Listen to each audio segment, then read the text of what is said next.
사실 우리가 좀 사랑을 나누고 있지만 지금 우리가 이 요한복음 15장에서 주님이 신자가 된다면, 즉 그리스도 자신을 포도나무로 비유하셨는데 주님의 나무에 붙어있는 신자라면 서로 사랑할 수밖에 없다라고 하신 이 사랑의 성질을 나누기 위해서 이 사랑을 구체적으로 설명했던 고린도전서 13장을 빌려 이것을 우리가 보고 있습니다.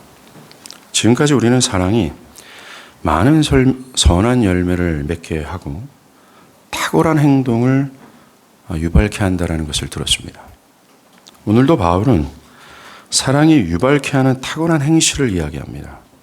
그것이 사랑은 불의를 기뻐하지 아니하고 진리와 함께 기뻐하는 행실을 낳는다라는 것입니다.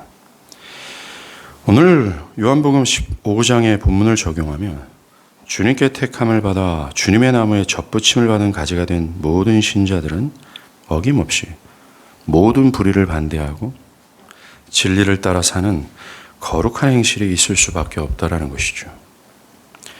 오늘 본문에서 이 고린도전서 13장에서 얘기하는 불의란 하나님의 뜻과 반대되는 모든 죄악과 나아가 그 뜻에 대해 반대하고자 하는 악의적인 의지와 행동을 의미합니다.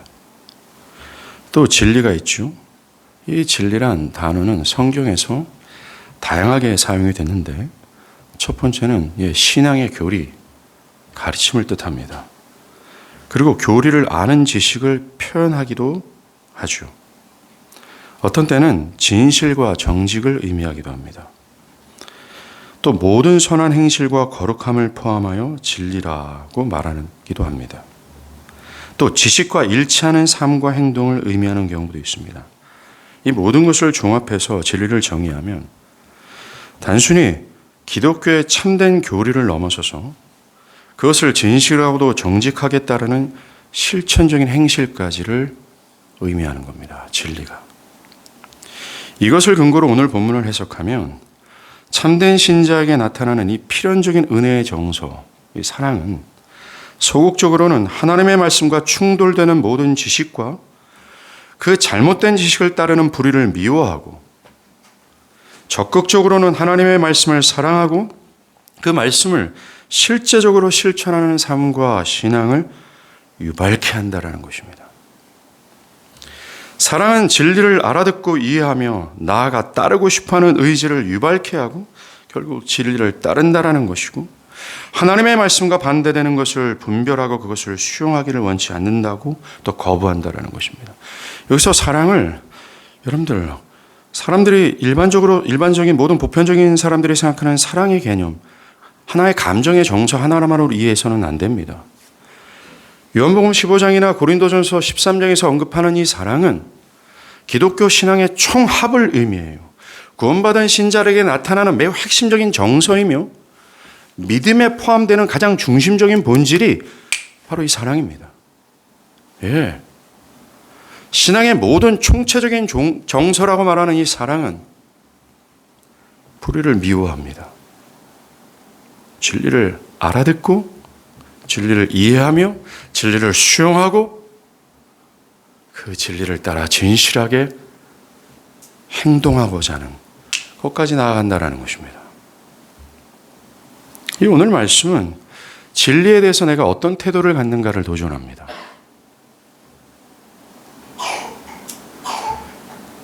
성경에 있는 모든 교리적 가르침에 대해서 내가 어떤 태도를 갖고 들었던 이 진리를 일상의 삶에서 어떤 스탠스로 살아가고 있는가를 도전하는 것입니다. 그것으로 우리의 영혼의 상태를 진단할 수 있다는 것입니다. 그 사람의 신앙의 참됨과 거짓됨이 이 분기점을 통해서 분별된다는 것이죠. 모든 신자의 참된 은혜는 거룩한 지식을 사랑하고 그것을 이해하고 그것을 따라 행동하고자 하는 의지와 행실을 유발하는 겁니다. 이것으로써 그가 참된 자임을 증거한다는 거예요. 진리에 대한 태도가 바로 시금석이라는 겁니다. 만약 어떤 사람이 나는 구원을 받았습니다 라고 말하면서 다음과 같은 식으로 생각하면 이 사람은 크게 착각하는 겁니다. 그겁니다.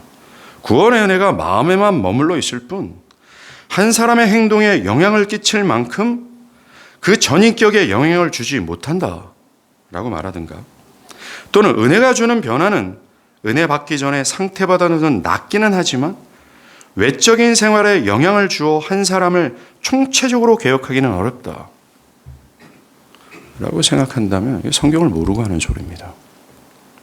아닙니다. 바울은 이런 주장에 대해서 오늘 성경을 통해서 반박하고 있습니다. 또한 우리가 보고 있는 이 요한복음은 참된 이 믿음, 이 신앙은, 이 구원의 은혜는 그저 내면에만 머물러 있지 못한다라고 말합니다. 그것은 가히 능력으로서 그 어떠한 모든 것을 가로막는다 할지라도 뚫고 나와 그 사람의 행동에 영향을 끼치고 결국 의로움과 거룩한 행실에 이르게 한다라고 주구장창 말하고 있어요. 여러분들, 아스팔트에 그 틈새 사이에서 자라고 있는 들풀을 보지 않습니까? 그 연약한 생명력도 딱딱한 이 콘크리트와 아스팔트를 뚫고 나오건만, 천지를 창조하신 그 하나님이 가히 능력으로 구원하신 이 구원의 은혜가 우리를 변화시키지 못하겠으며 우리에게 그 거룩한 행실로 나아가지 못하도록 만들겠습니까? 그것이 결국 나의 관념과 상념과 내면에만 머물러 있을 수 있겠습니까? 우리가 보고 있는 요한복음은 그렇지 않다라고 말합니다. 사도 바울도 로마서 8장 30절에서 또 미리 정하신 그들을 또한 부르신 그들을 또한 의롭다 하시고 의롭다 하신 그들을 성화롭게 하고 또 성화되게 하고 영화롭게 하셨다라고 말합니다. 예. 구원의 은혜를 입은 사람에게 의롭다 하심에 머물러 있지 않고 나아가 성화와 영화되는 것까지 포함된다고 말합니다. 그걸 누가 한다고 얘기하고 있어요? 창조주 하나님이 하신다고 말합니다. 참된 구원의 은혜는 거룩한 생활을 유발케 한다는 겁니다. 거룩한 실천적인 데까지 이른다고 말합니다. 하나님께서 신자들에게 왜 은혜를 부으시는지 그 근거와 목적을 아십니까?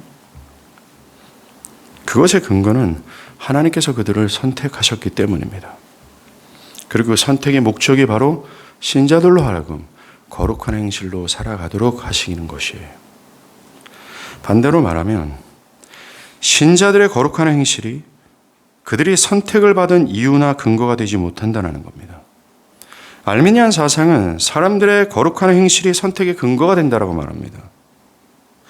그들은 어떤 이들이 선하게 살아갈 것을 하나님이 미리 하시고 그들을 영생하도록 선택하셨다고 말합니다. 순서가 바뀌었어요. 어떤 사람이 진리를 따라 살아가게 되는 것은 하나님의 선택이 있었기 때문입니다.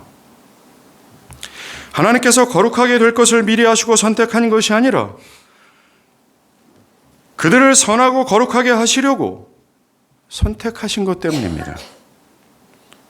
중요한 것은 하나님은 당신의 백성들 자들을 택하실 때에 그들이 진리를 기뻐할 수 있도록 진리를 따르도록 선택하셨다는 거예요.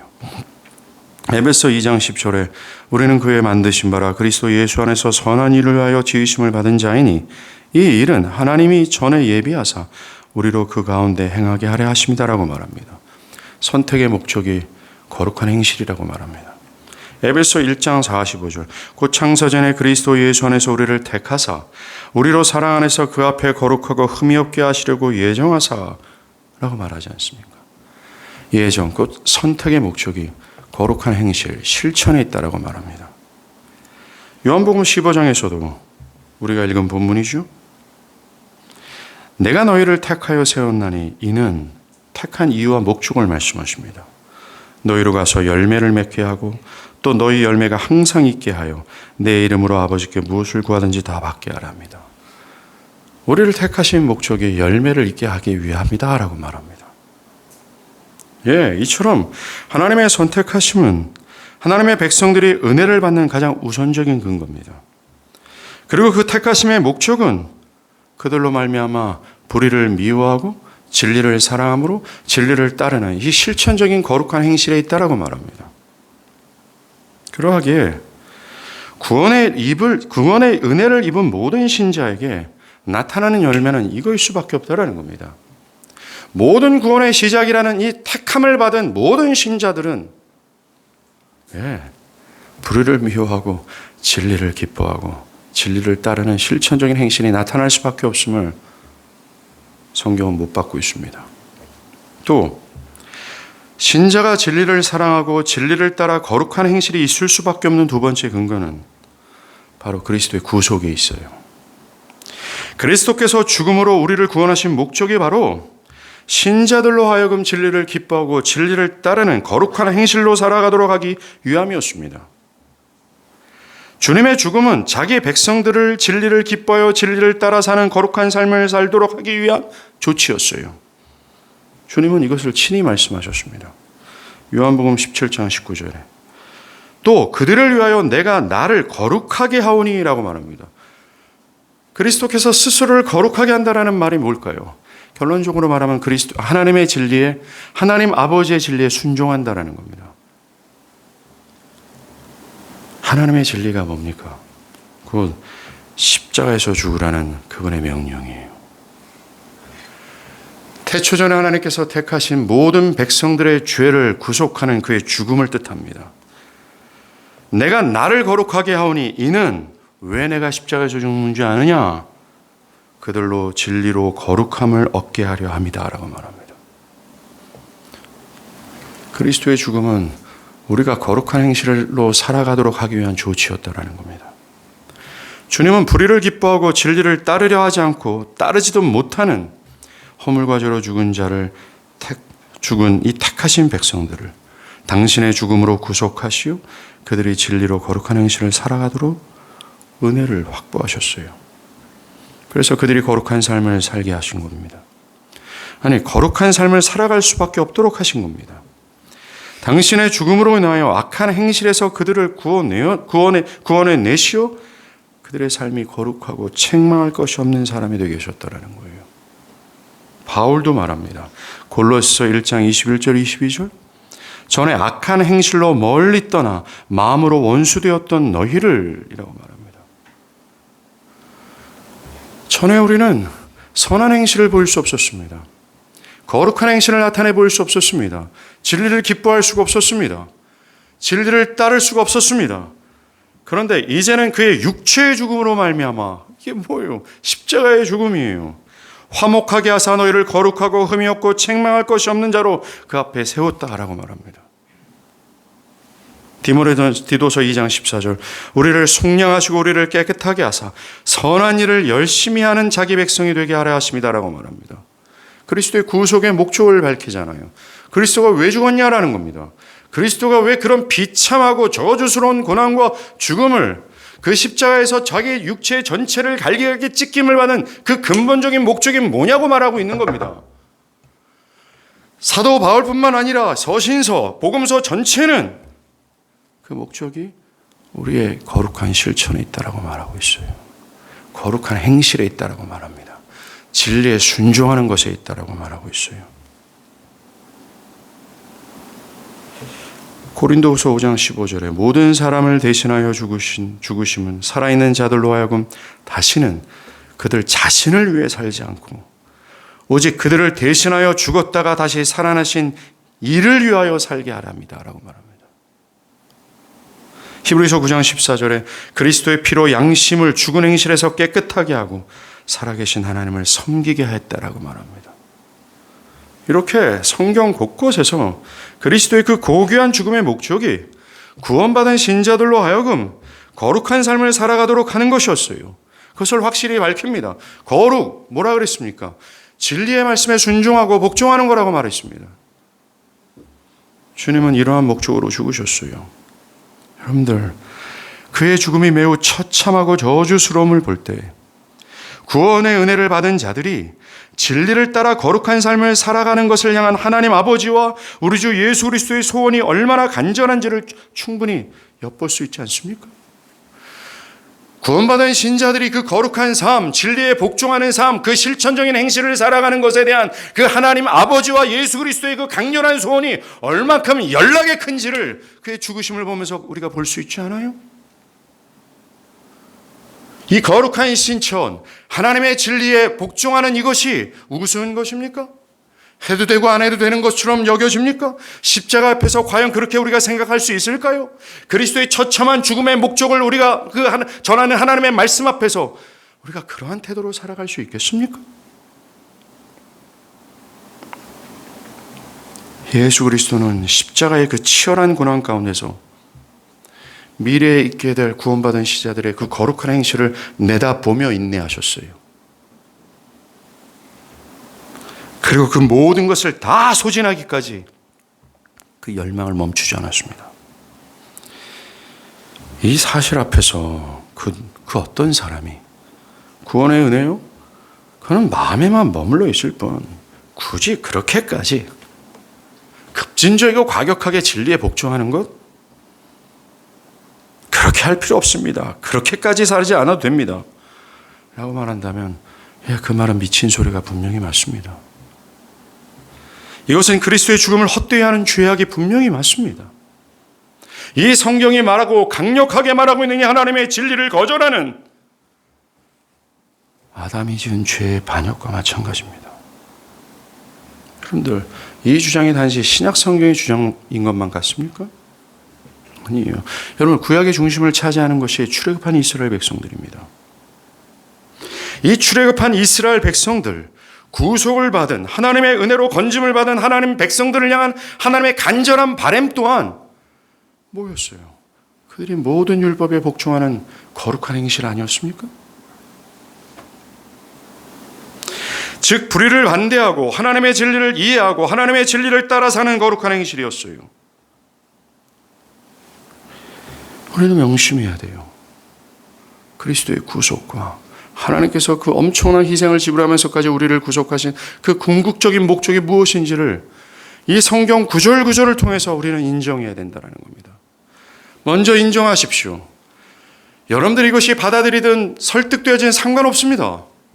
이것은 명백한 하나님의 진리입니다. 목사님 잠깐만요. 저는 이것을 생각해 보겠습니다.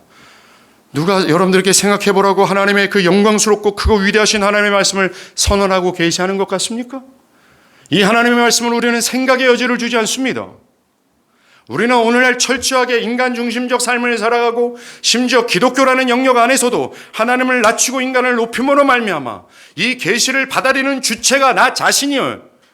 이게 얼마나 큰 망조입니까?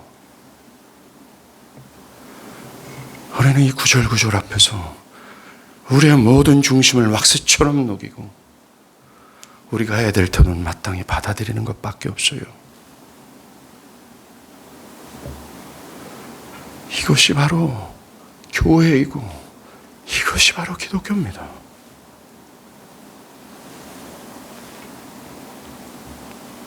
또 신자가 진리를 사랑하고 진리를 따르는 이 실천적인 삶을 나을 수밖에 없는 세 번째 근거는 성령이 거듭나게 하시는 역사예요. 여러분들, 사람이 거듭나기 전에 진리에 대해서 어떤 태도를 가지고 있을까요? 첫 번째, 거듭나기 전 사람들은 진리를 알아듣지 못합니다. 이해하지도 않고 크게 설득되지도 않습니다. 그가 높은 지성을 갖는다 할지라도, 그가 굉장히 높은 학위를 가지고 있다 할지라도 진리는 그에게 시덥지 않는 것으로 들릴 뿐입니다. 그는 실제적으로 알아듣는 것 같지만 알아듣지 못하고 심지어 진리에 대해서 적의적인 태도를 갖습니다. 그런데 성령께서 그를 거듭나게 하실 때 그들이 죄인됨을 깨우쳐 주시고 회개하게 하시고 불의를 미워하게 하시고 진리를 기뻐하도록 그들을 새롭게 창조하시는 거예요. 거듭남의 주체는 나의 결단이 아닙니다. 내가 그렇게 진리를 받아들이겠다라는 것이 아닙니다. 허물과 죄로 완전히 죽어 있어요. 죽은 자가 무엇을 할 수 있겠습니까? 성령께서 완전히 죽은 진리에 대하여 하나님에 대하여 영생에 대하여 죽은 그를 살리시고 창조하시는 거예요.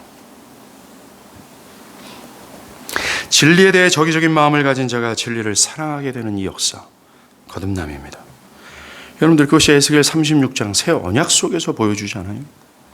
성령으로 거듭난 신자들이 진리를 기뻐하고 진리를 따라 살아갈 수밖에 없도록 그들에게 굳은 마음을 제거하시고 부드러운 마음을 줬다라고 말합니다. 심지어 그들이 계속해서 거룩한 행실, 즉 진리를 따라 순종할 수 있도록 성령을 내주게 하신다라고 이미 에스겔서 36장에는 주구장창 말합니다. 그러하게 거듭난 신자들이 진리를 사랑하는 것은 마땅하며 거룩한 실천은 당연하게 있어야 됩니다. 그런데 거듭나지 않은 유사 그리스도인들이 있어요. 역사적 교회는 그들을 유선자들이라고 말합니다. 예, 이 유선자들도 신앙의 지식을 가지고 있을 수 있고 심지어 광대한 학식을 가질 수 있습니다. 하나님에 대해서 논할 수 있고 기독교에 대해서 많은 지식을 알 수 있습니다. 나아가 하나님에 대한 지식을 사색할 수도 있고 논증할 수도 있고 여러분과 깊은 신앙의 대화를 나눌 수도 있습니다.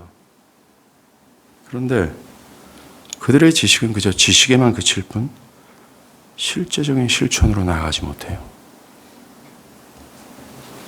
그들은 자기를 부인하며 진리를 수용하지 못하고 그저 자신이 수용할 수 있는 범주의 지식만을 수용하고 자신이 할 수 있는 행실까지만 행할 뿐입니다. 이들의 중심은 자신일 뿐 절대로 진리가 될 수 없어요. 진리가 그들의 중심을 차지하지 않는다라는 겁니다. 유사 그리스도인들의 아주 독특한 특징 중 하나가 기독교의 모든 교리를 다 섭렵한 것처럼 자신은 마치 신앙의 매우 중심부를 차지하고 있는 것처럼 느끼게 다른 사람들에게 하지만 실제적으로는 그 중심의 진리가 차지하지 않았어요. 자기 자신입니다. 자기는 결코 판단자입니다. 내가 수용할 만한 진리만을 수용할 뿐입니다. 내가 따를 만한 행실만을 따를 뿐이라는 것입니다. 결국 이들이 가진 지식은 그들을 참된 구원으로 인도하지 못해요. 그러나 참된 지식으로 구원에 이르는 신자는 하나님이 거룩하셔서 불의, 즉 하나님의 말씀의 반대편에 서는 이 죄를 혐오하시는지를 알기에 그는 하나님과 같이 하나님의 뜻과 반대되는 것을 미워합니다. 그리고 불의의 길을 피하죠. 그리고 하나님이 원하시는 그 진리를 기뻐하고 진리를 따릅니다. 그래서 이 구원을 받은 사람들 있잖아요. 이들에게 독특한 게 있는데 그게 바로 하나님께 복종하는 것을 합당하게 여긴다라는 거예요.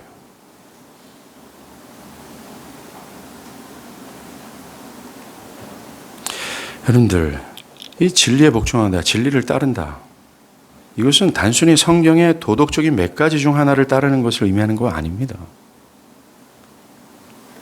우리는 진리를 따르는 거룩한 실천을 우리를 구원하신 주님께서 자기를 부인하고 십자가를 지고 주님을 따른다라는 이 말씀 속에서 이해해야 돼요.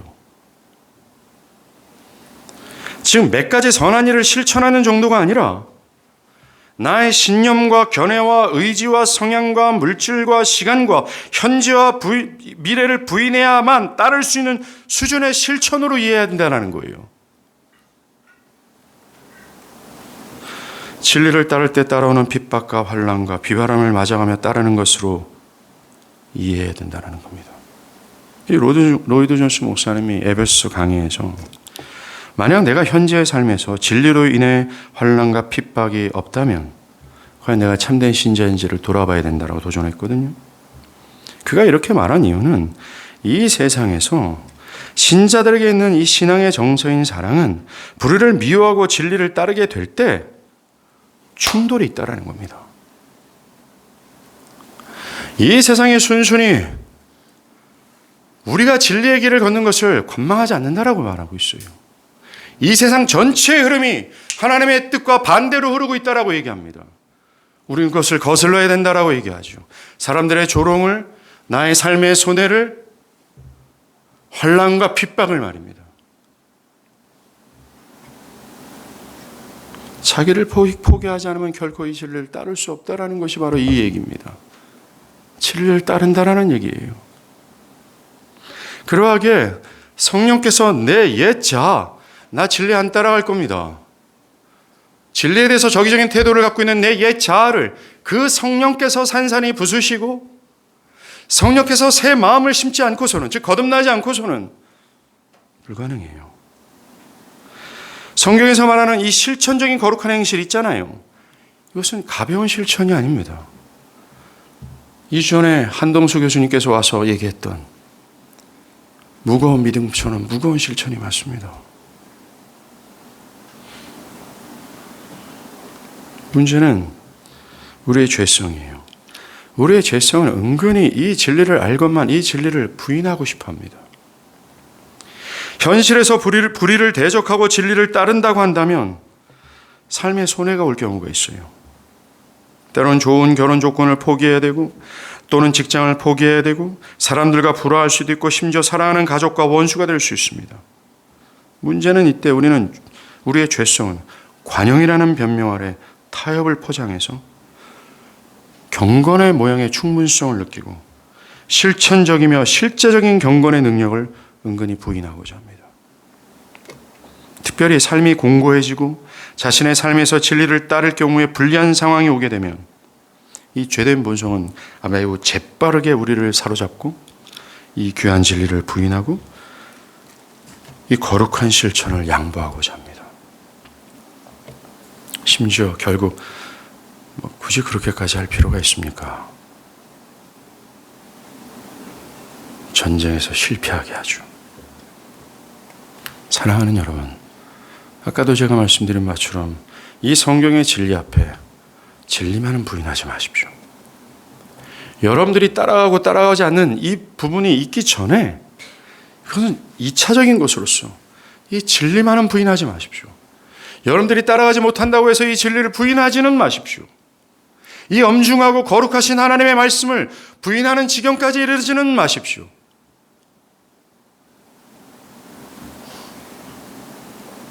사도 요한도 요한복음이든 요한일서이든 그리스도의 계명을 지키지 않는 자들은 그리스도에 속한 자가 아니라고 말할 정도로 이 엄중한 경고를 명심해야 됩니다. 이처럼 선택의 목적, 그리스도의 구속의 목적, 성령께서 거듭나게 하신 이 세 가지, 우리의 구원에 속한 모든 목적은 우리의 거룩한 행실에 있다라는 겁니다. 실천적 행위에 있다라고 말합니다. 이처럼 우리가 받은 구원의 은혜에는 거룩한 실천으로 나아가고자 하는 의지와 성향이 내포되어 있어요. 왜냐하면 첫 번째로 여러분 구원의 은혜가 역사해서 사로잡는 기능이 바로 사람의 의지의 기능이기 때문에 그렇습니다. 마음의 의지는요, 그 사람의 행실과 실천을 명령하는 이 컨트롤 타워예요. 그 사람의 행위를 결정짓는 중심부여 컨트롤 타워입니다. 그 사람의 의지가 그 사람의 행실과 실천을 결정짓습니다. 구원의 은혜는 즉각적으로 그 중심부인 이 컨트롤 타워인 이 의지를 장악합니다. 그래서 그의 행실과 실천을 거룩한 명령에 순종하도록 만들어버리는 거죠.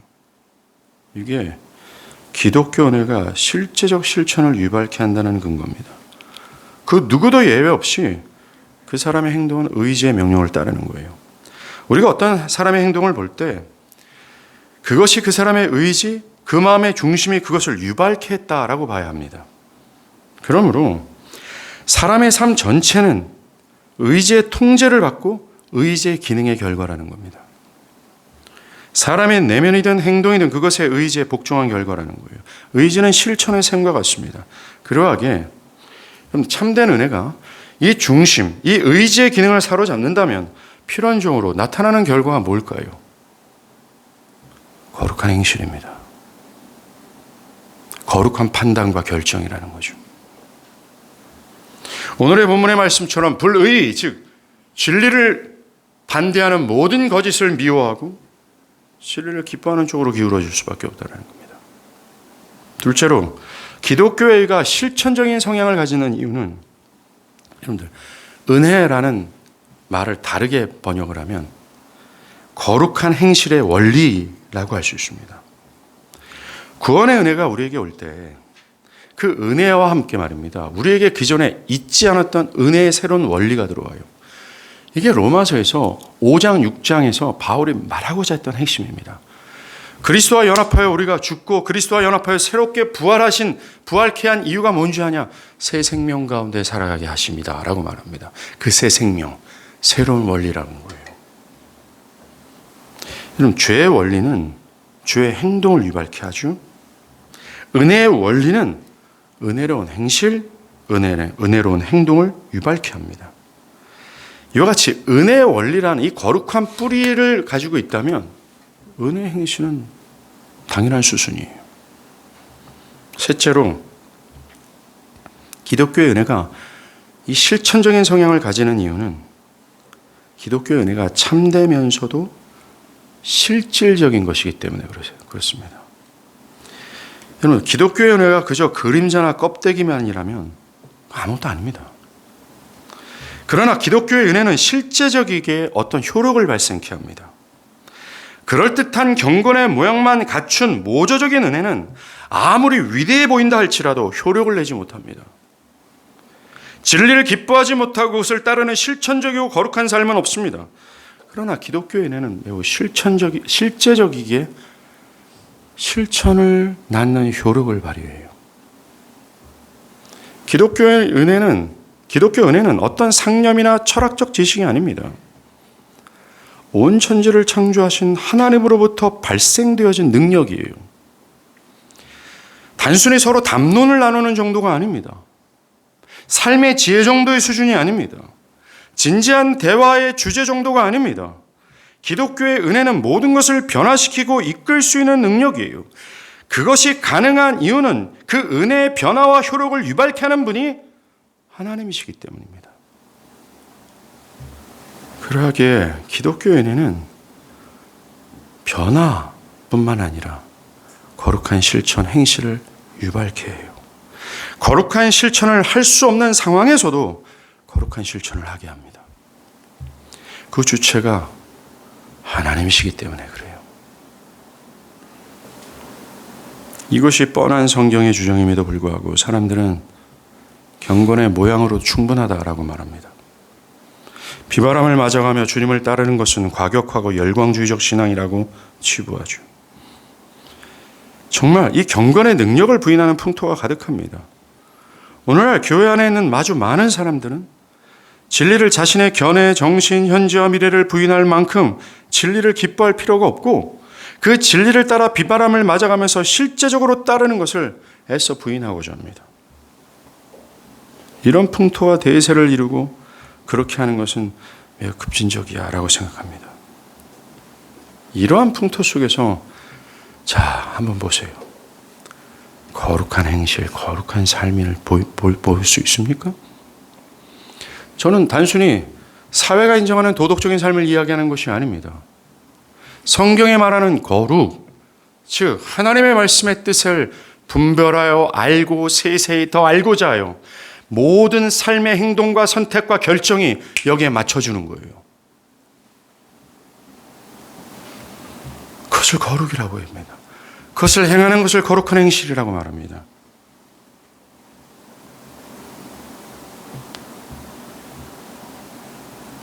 이 은혜가 실제적인 실천을 낳을 수밖에 없는 이유는 이 은혜가 실제적인 효력을 발휘하는 능력이기 때문에 그래요. 이 구원의 능력은 죽은 자를 살리는 능력이고 한 사람의 전 인격을 변화시키는 능력이고 그 사람의 의지의 기능을 사로잡아서 진리를 기뻐하고 진리를 따르도록 하는 능력입니다. 이것 외에도요. 구원의 은혜를 받은 신자들에게 거룩한 실천적 행실, 실제적으로 진리를 따라 행하는 열매가 있을 수밖에 없는 수많은 이유가 있어요. 사실 지금 제가 거론하고 있는 이 근거, 이 이유, 이거는 이미 요한복음 우리가 1장부터 15장 초반까지 왔는데 이 사이에서 계속해서 거론했던 내용들입니다. 그런데 지금 바울이 이걸 정리해주고 있는 게 참으로 감사하죠. 먼저 구원을 얻게 하는 믿음도 거룩한 실천을 하게 하는 근거입니다. 여러분, 구원 얻는 믿음과 거짓된 믿음에는 커다란 차이가 있어요. 구원 얻는 참된 믿음은 한 사람의 견해와 정신 속에서 역사하여 그 사람을 변화시키는 믿음입니다. 반면 거짓된 믿음은 그 어떤 일도 하지 못합니다. 그래서 장로 야고보는 너는 믿음이 있고 나는 행함이 있으니 행함이 없는 믿음을 내게 보이라. 나는 행함으로 내 믿음을 내게 보이리라.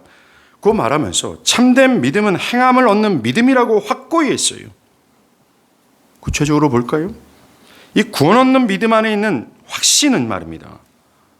이 확신은 거룩한 실천으로 열매를 맺습니다. 참된 믿음을 가진 사람은 하나님의 위대함을 확신하죠. 그래서 거기에 상응하는 실제적인 삶을 살아갑니다. 여러분, 우리가 올 여름에 전교연 수련회를 통해서 창세기 1장을 살폈습니다. 그때 우리가 뭘 생각했습니까?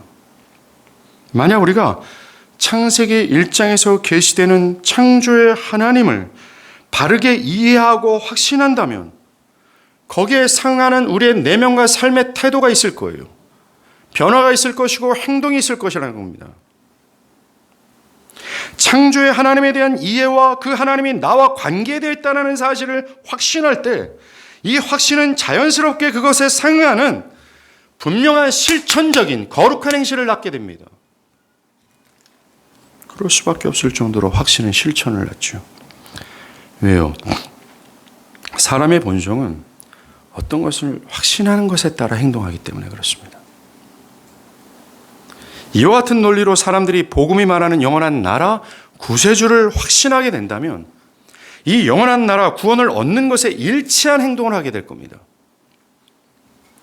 영원한 구원을 약속하는 복음의 약속들을 확신한다면 이들은 세상에 속한 것들을 희생해 가면서 영원한 것을 선택하고 행동할 것이 당연한 것 아니겠습니까? 필요하다면 자신의 전부를 버리고 그리스도를 따를 겁니다. 오늘 주일 학생들이 이 노래를 불러요. 천국은 마치 밭에 감추 인보와 땅속에 묻힌 아무도 모르는 보석이라네. 지나가는 사람이 땅속 어떤 빈 밭에 보화가 감춰져 있는 것을 알았어요. 자신의 모든 재산을 팔아 여기에 올인합니다. 그것과 같아요. 만약 그리스도께서 자신을 죄에서 구원하셨고 자신의 현재와 미래를 맡길 만한 분이며 그가 나의 주인이라는 사실을 확신한다면 거기에 걸맞는 행실을 살게 됩니다. 그 확신은 힘들지 않게 그리스도를 따라가도록 할 것이 분명합니다. 세상의 영광과 행복을 버리면서까지죠. 그리스도를 확신하는 사람은 단순히 예수를 죄를 속한 구주로만 생각하지 않습니다. 즉 자신이 죄에서 구원을 받는 것을 위해 단순히 그리스도를 이용해 먹지 않는다는 겁니다. 그리스도를 참된 믿음으로 영접한 사람은 자신을 죄에서 구원하신 그리스도에 대한 깊은 감사가 있고 그와 친밀한 관계를 맺으며 최종적으로 그를 자신의 주인 왕으로 섬깁니다. 주님을 자신의 죄를 속하기 위해 영접하는 것에 그치지 않고 자신의 주인으로 모시고 그의 법과 명령에 복종하죠. 이 거룩한 실천으로 나아간다는 겁니다. 둘째, 이 구원 얻는 믿음에 속해 있는 하나님을 향한 신뢰가 있어요. 이 신뢰 또한 거룩한 행실을 유도합니다. 여러분들, 참되게 신뢰하는 것, 거짓되게 신뢰하는 것은 분명한 차이가 있어요. 하나님을 신뢰한다고 주장창 말하면서 멋지게 하나님의 신뢰를 얘기하고 하나님을 신뢰해야 됩니다 라고 말한다고 하면서 불의의 길, 즉 하나님의 진리를 따르지 않는 죄의 길을 걷고 있다면 그것은 거짓되이 신뢰하는 겁니다. 그러나 하나님을 올바르게 신뢰하는 사람들은 하나님을 향해 열심을 내고 실천적인 행실을 낳죠. 하나님을 신뢰한다라는 말 자체는 하나님에 대한 참된 지식과 함께 그를 온전히 확신한다라는 것이 전제되어 있어요. 그 마음으로 성실껏 그를 확신하고 살아가는 것을 의미합니다. 이것을 신뢰한다라는 거죠. 우리의 행동이 기꺼이 그를 신뢰하고 과감하게 행동하는 데까지 이르게 돼요. 만약 어떤 대상에 대해서 그의 신실함과 능력에 대해서 믿지 못한다면 신뢰하지 못합니다. 믿지 못할 사람들에게 어떤 모험도 걸지 않습니다. 믿지 못할 대상을 위해 결코 믿음의 행동을 보일 수가 없어요. 믿지 못할 대상을 향해 내 현재와 미래를 거는 건 어리석은 것입니다. 이와 같이 하나님을 확신하고 신뢰하면 그에 걸맞는 믿음의 행동을 하게 돼요.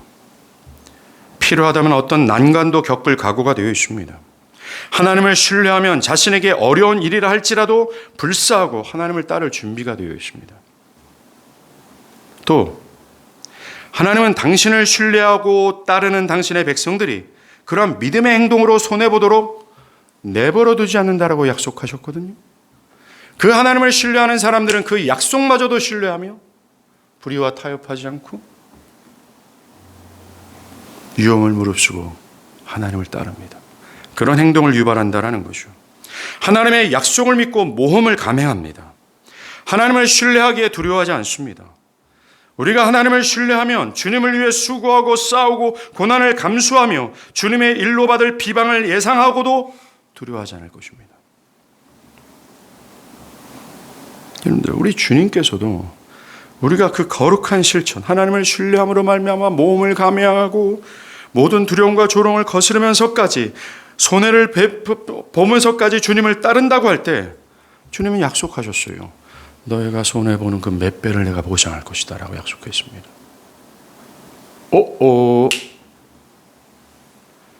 한번 여러분들의 생각을 지금 환기해 보십시오. 많은 사람들이 주님께 현재와 미래를 맡기고 주님께 모험을 감행하지 않은 이유가 뭡니까? 주님께서 내가 너를 보호하고 지키며 몇 배로 보상할 거라는 이 약속을 신뢰하지 않기 때문에 그렇습니다. 그 기저에는 하나님의 위대함과 하나님의 그 거룩함에 대해서 확신하지 못하는 곳에 있어요.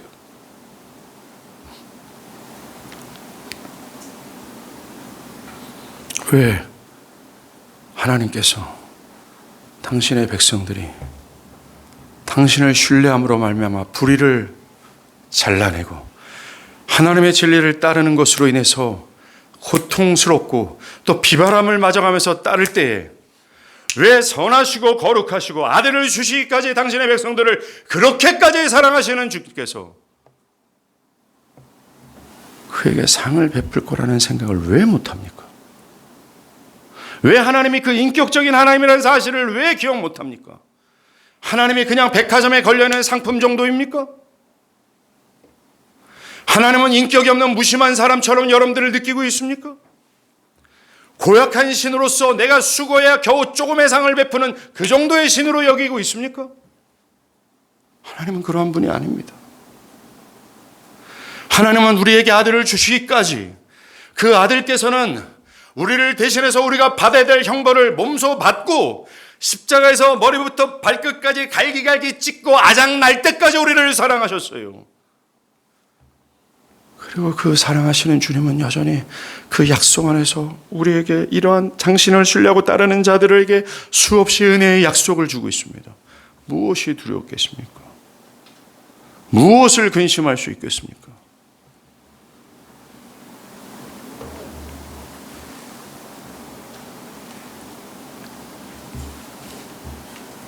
그 외에도 여러분들 기독교 모든 은혜가 거룩한 실천으로 나아가고 유발케 하는 근거는 말입니다. 이 받은 바 은혜에 감격하는 이 거룩한 신자들이 하나님을 사랑하기 때문에 그래요. 하나님을 높이기 때문에 그렇습니다. 하나님을 가장 우선으로 하기 때문에 그렇습니다. 그 어떤 것을 높이고 가장 우선으로 할 때 거기에 걸맞는 행동을 하는 것처럼 하나님을 높이고 하나님을 우선으로 하는 자들에겐 거기에 걸맞는 거룩한 행실이 뒤따르게 돼 있어요. 회개도 마찬가지입니다. 은혜와 또 겸손도 마찬가지입니다. 겸손은 자연스러운 겸손의 행동을 낳게 되는 건 상식 아니겠습니까? 하나님의 뜻에 복종하기죠. 하나님을 경외하게 됩니다. 다른 사람들을 존귀하게 여기고 다른 사람들에게 온유하게 행동하게 합니다. 이 외에도 구원받은 신자들에게 있는 하나님을 두려워하는 마음, 하늘에 속한 모든 사고방식들 하나하나가 결국 거룩한 행실을 낳게 합니다. 저는 지금 설교의 3페이지를 건너뛰었습니다. 이 구원의 은혜가 신자들에게 거룩한 행동과 행실을 낳게 한다는 이유와 근거를 준비했지만 안타깝게도 시간이 이렇게 흐른 줄 몰랐습니다.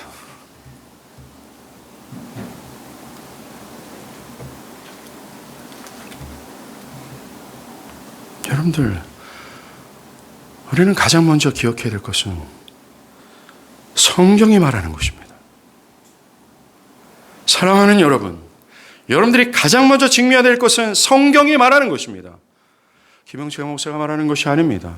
특정한 교단이 말하는 것이 아닙니다. 성경이 말하는 것입니다. 성경은 구원의 은혜를 입은 자들에게 그것에 상응하는 실제적이고 실천적인 행실을 낳는다고 말합니다. 자, 이제 여러분에게 이 은혜가 있는지를 돌아봐야 될 순서입니다. 자, 이제 구원을 받은 신자들에게 나타나는 이 사랑의 정서, 모든 구원의 총합이라고 말하는 이 사랑의 정서가 여러분에게 있는지 돌아볼 차례입니다.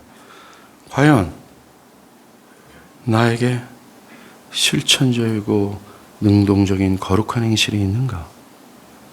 나는 불의를 반대하고 이 상황과 저런 처지 속에서 진리를 따라가고자 하는 것이 있는가? 신자들에게 있을 수밖에 없는 이 필연적인 열매가 있는가? 이걸 돌아봐야 될 차례입니다. 자, 저는 설교를 마치지 않았습니다. 이런 질문 앞에 아마도 경건한 사람들은 이렇게 답할 것이 분명합니다. 저는 오늘 들은 하나님의 말씀 앞에 정죄감을 물리칠 수가 없습니다. 왜냐하면 나는 자주 실수했고 자주 거룩한 행실보다는 불의에 기울어져 있다는 것이 내 삶의 현실이기 때문에 그렇습니다. 라고 말할 겁니다. 자신에게 진리를 향한 실천적 행동이 너무나 미약하다고 여기며 부끄러워할 것이 분명합니다. 이런 분들에게 간곡히 말씀드립니다. 성경이 신자의 거룩한 삶을 말할 때나 그 생활이 완전하고 거룩한 생활을 말할 때 그 삶이 완전하고 죄가 전혀 없는 삶을 의미하는 것이 아님을 먼저 기억하셔야 돼요.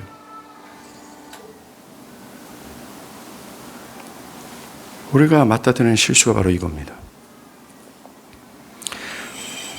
오늘이 바로 대표적인 말씀이 될 겁니다. 신자들에게 나타날 마땅한 정서들을 쭉 나열할 때 너에게 이것이 있는가? 라고 물을 때에 성경은 이것이 완벽하게 있는 것을 의미하는 것이 아니라는 겁니다. 완전하고 무흠하신 분은 그리스도뿐이에요. 앞으로도 그럴 겁니다. 오히려 신자의 삶은 극히 불완전한 것으로 가득할 것이 분명합니다. 위대한 사도 바울도 자신의 불완전함으로 인해 비통할 정도로 정직하고 진실한 신자들도 자신의 삶의 불완전함을 더 크게 발견할 수밖에 없다는 거예요. 그런데 독특한 게 있습니다. 경건하면 경건할수록, 참되면 참될수록 사도 바울처럼 자신에게 발견되는 것이 선한 것이 아니라 불완전한 행실이요, 진리를 기뻐하는 것보다 불의를 기뻐하는 모습을 더 먼저 발견하고 더 많이 발견한다는 겁니다. 이게 독특한 특징입니다. 아주 극악한 위선자들의 독특한 특징은 이것에 반대라는 거예요. 그들은 자신의 삶에 불의를 기뻐하는 것을 덜 발견하고 간혹 가다가 진리에 순종하는 것을 극대화합니다.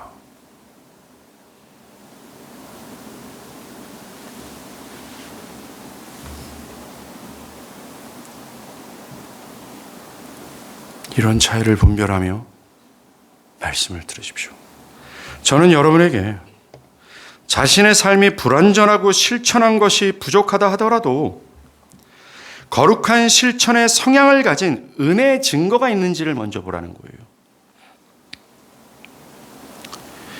이 실천을 향한 성향, 이 실천을 향한 의지가 있다면 시간 문제입니다. 첫 번째로, 여러분이 거룩한 행실의 실패로 인해 슬프고 겸손해지는 대로 돌아갑니까? 여러분의 과거의 죄의 행실을 보고 부끄럽고 혐오감을 일으켜 하나님 앞에 애통하도록 만듭니까? 여러분의 행실이 하나도 선하지 않고 더 나아지는 것이 없다라는 이것이 우리 교회 여러 지체들이 이 고백을 많이 합니다. 여러분에게 부담으로 다가옵니까? 여러분의 실수와 죄가 여러분을 진정으로 슬프게 합니까? 그것으로 회개할 준비를 갖추고 있습니까? 애통해하며 죄에서 구출되기 위해 울며 기도합니까? 이런 실천으로 나아가고자 하는 이 성향의 의지를 갖고 있는지를 보십시오. 둘째로, 여러분은 아주 빨리 내 자신이 불의를 범하고 있으며 그 불의를 죄로 느낍니까? 내가 하는 행실과 내가 생각하는 어떤 견해와 정신이 나의 상태가 하나님의 법에서 벗어나 있다라는 사실을 인정하고 그것을 죄로 여깁니까? 그리고 자신이 죄를 범할 때 두려워합니까? 죄가 여러분의 영혼을 상하게 하고 여러분을 정죄하는 것을 두려워합니까? 나아가 더 이상 죄 짓지 않기를 원합니까? 이런 성향과 의지가 있는지를 살피십시오.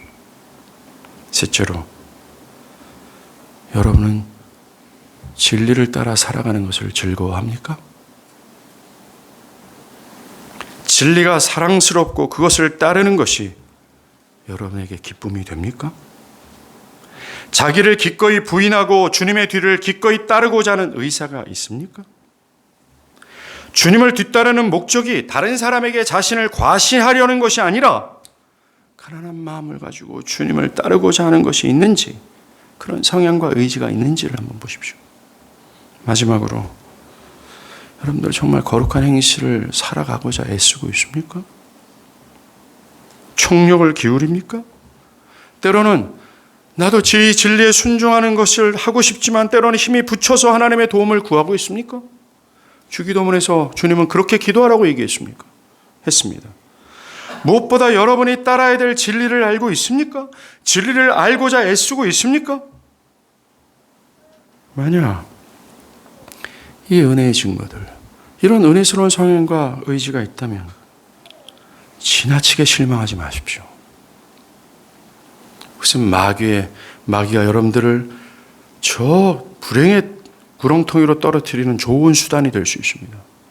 만약 이런 성향과 의지가 여러분에게 있다면 지나치게 실망하지 말고 그리스도의 은혜 안에서 자라나기를 기대하십시오.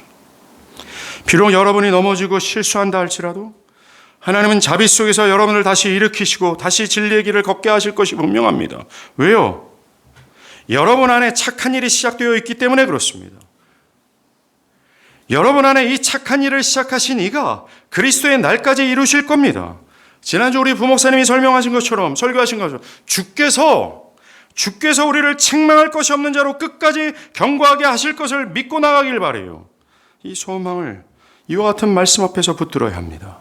주님이 기필코 여러분을 지금보다 더 거룩한 실천으로 행하도록 하게 하실 것이 분명하기 때문에 그렇습니다.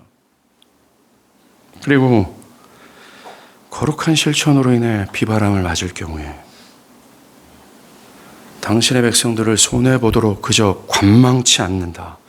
그것을 어떻게 하실 거라는 주님의 약속을 꼭 기억하십시오. 그 약속을 붙잡고 모험하십시오. 현재와 미래를 보이지 않는 거대한 손길에 제발 맡기십시오. 힘도 없고 연약하기 짝이 없는 어리석고 무지한 나 자신이든 인간의 어떤 자구책을 좀 버리고 제발 크신 하나님, 현재와 미래를 능히 보시고 나에게 가장 선한 것을 베푸신 그 선하신 하나님께 모험을 좀 감행하십시오. 이 약속을 하신 분이 창조주이세요. 온 천지를 말씀 한마디로 일순간에 창조하시는 그 영광의 하나님, 크고 위대하신 하나님, 그 하나님이라는 사실을 잊지 마십시오. 기도하시겠습니다.